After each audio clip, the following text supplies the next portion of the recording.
အားလုံးပဲမင်္ဂလာပါ TTM 5 minutes podcast အစီအစဉ်ကနေပြန်ပြီးကြိုဆိုလိုက်ပါတယ်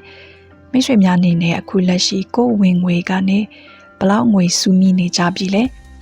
ချွေသားရေးကောလောက်ကြရလားဝင်ငွေထွက်ငွေစည်းရင်းတွေလုံးလေးရှိသလားစသဖြင့်ပေါ့နော်ဒါတွေကတော့လူတူ channel ဆိုင်တဲ့ငွေကြေးစီမံခန့်ခွဲမှု money management ပဲဖြစ်ပါတယ်traders investors တွေဟာ trade နည်း view strategy ဘလောက်ကောင်းနေပါစေလူတူ channel trade မှာငွေကြေးစီမံခန့်ခွဲမှုမရှိရင်ဘလို့မှရေရှည်မအောင်မြင်နိုင်ဘူးလို့ဆိုထားပါတယ်ငွေကြေးရင်းနှီးကုန်သွယ်မှုလောကမှာငွေကြေးစီမံခန့်ခွဲမှု money management ဟာအင်မတန်အရေးကြီးပါတယ်။ဘာကြောင့်လဲဆိုရင်ဈေးကွက်ဟာတေချာရရမှုရှိတဲ့အတွက်ထိန်းချုပ်လို့မရတဲ့အခြေအနေတွေကိုရင်ဆိုင်ပြီးတော့မိမိရဲ့ရင်းနှီးငွေ capital သို့မဟုတ် portfolio ဆုံးရှုံးမှုနည်းနိုင်သမျှနည်းအောင်ကာကွယ်ဖို့ဖြစ်တဲ့ပြီးတော့ငွေကြေးစီမံခန့်ခွဲမှုရှိခြင်းဟာမိမိရဲ့စိတ်ခံစားချက်တွေကိုကျော်လွန်ပြီးတော့နည်းစနစ်ကျကျစီကံတကျချမှတ်ထားတဲ့စီစဉ်အတိုင်း trade သွားခြင်းဖြစ်တဲ့ငွေကြေးစီမံခန့်ခွဲရခြင်းရဲ့အဓိကရည်ရွယ်ချက်ကဒီစီးပွားရေးမှာအောင်မြင်မှုမရမချင်းဈေးကွက်ထဲမှာအကြကြီးရှင်သန်နေနိုင်သွားဖို့ဖြစ်ပါတယ်။ရှင်းရှင်းပြောရင် trade ဖို့ပတ်စံရှိနေမှာပတ်စံရဖို့ခွင့်ရည်တွေဆက်ပြီးဖန်တီးသွားလို့ရမယ်။ဒါက risk management ဖြစ်ပါတယ် risk management ဆိုတာဆုံးရှုံးနိုင်မှုအခြေအနေတွေကိုကာကွယ်ထားခြင်းဖြန့်ကျက်ထားခြင်းဖြစ်တယ်အောင်မြင်တဲ့ trader ဟာဈေးကွက်ထဲမှာအကြဆုံးရှင်သန်နေထိုင်နိုင်သူလို့ပြောလို့ရတယ်လို့ risk manager တွေလို့လည်းတနည်းခေါ်ကြပါတယ်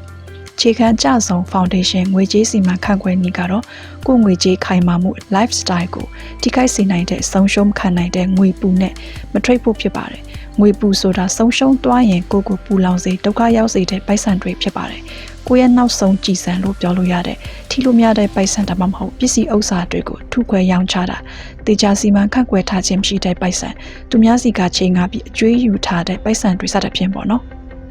ငွေပူနဲ့ထွက်ရင်ထိခိုက်မှုတွေကိုချက်ချင်းခံစားရတယ်ကျွေးဆိုတော့ပြန်ဆက်ဖို့ချိန်နဲ့ကိုချုပ်ကင်ထားတဲ့အတွက် PR တွေများပြီးစိတ်တွေလေးနေမယ်တိုးပေးနေရရင်ပိုဆိုးတာပေါ့နော်စိတ်မအေးစိတ်မရှိနိုင်ဖြစ်ပြီးတော့ trade နေရင်တန်လန်းအမျက်မရခင်မှာ draw downs ထိပြီးတော့ထုတ်လိုက်ရတာတို့ trade ရင်လည်းလောလောနဲ့ပတ်စံရဖို့ကိုပဲစူးစိုက်နေပြီးတော့ကို trade နည်းစနစ်တွေအတိုင်းမလိုက်နိုင်စီကန်းတွေဖောက်ပြီးလောင်းကစားလို့ all in လုပ်ပြီးပိုက်ဆံအကုန်အလင်းအမြန်ဆုံးရှုံးသွားနိုင်ပါတယ်ဒီတော့စီးကွက်ထဲမှာကြာမနေနိုင်ပဲစောစောထွက်သွားလိုက်ရတယ်တချို့ထွက်သွားပြီးပြန်လာနိုင်တယ်တချို့လည်းပြန်မလာနိုင်တော့ဘူးဟုတ်ကဲ့ပါအခြေခံကြဆုံးစင်ကတေချာစီမံခန့်ခွဲထားတဲ့ငွေအေးနဲ့ပဲထွေရမယ်ထွေပြီးဆိုတာနဲ့ risk management နဲ့ကို portfolio ကိုဆုံးရှုံးမှုနည်းနိုင်သမျှနည်းအောင်ကာကွယ်ရမှာဖြစ်တယ် risk management ရဲ့အဓိကအစိတ်ပိုင်းတွေကတော့ position size တွက်ချက် stop loss နဲ့ take profit ရှိရမယ် SL နဲ့ TP ပေါ့နော် SL နဲ့ TP ဟာ risk reward ပါပဲ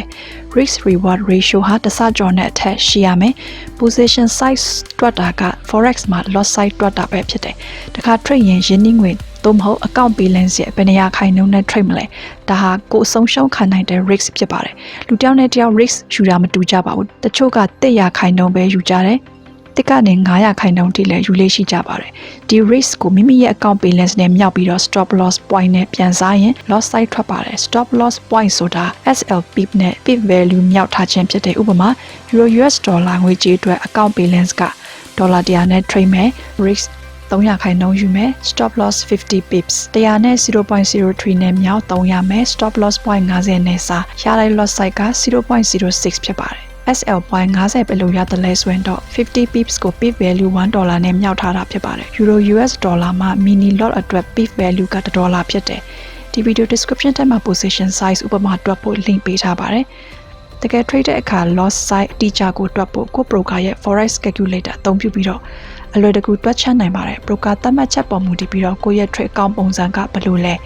standard lot 3လား micro lot လား mini lot လားleverage နဲ့ငွေကြေးအတွက်အမျိုးမျိုးပေါ်မူတည်ပြီးတော့ pip value တွေကွာသွားမှာဖြစ်ပါတယ်။တင်ချာနည်းနဲ့တွက်လို့ကောင်းရှုံရင်နောက်တစ်နည်းက demo နဲ့အနည်းဆုံး loss size 0.01 နဲ့ order ဝင်ကြည့်ပြီးတော့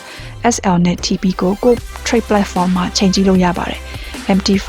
C trader ဖြစ်ဖြစ် trading view ဖြစ်ဖြစ်ပေါ့နော်။ money management model ပုံစံတွေမျိုးမျိုးရှိတဲ့နောက်ပိုင်းတက်ကောင်းစနဲ့သင်ပေးပါမယ်နောက်တစ်ချက်က leverage တအားများရင် risk လည်းများတယ် leverage က100 300 500ကနေစသုံးသင့်ပါတယ်နောက်ဆုံးတစ်ချက်ကတော့ကို trading season ကိုတေချာလိုက်နာပြီး over trade မဖြစ်ဖို့နဲ့ရေတူရေလက်ရေရှိပန်းနိုင်ရှိရပါမယ်လက်တွေ့မှာစ trader နဲ့ချက်ချင်းနိုင်ငံတထိမဖြစ်နိုင်ဘူးဈေးကွက်ထဲမှာအရင်ဆုံးရှန်တန်အောင်လှုပ်သွားမှာဖြစ်ပါတယ်ဒါတွေကတော့ချက်ချင်းလိုက်နာလို့ရတဲ့အယူရှင်ဆုံးနဲ့အလုပ်ဖြစ်ဆုံးငွေကြေးစီမံခန့်ခွဲနည်းတွေပဲဖြစ်ပါတယ်ခုလိုနားထောင်ပေးကြတဲ့အတွက်အားလုံးကိုကျေးဇူးတင်ပါတယ်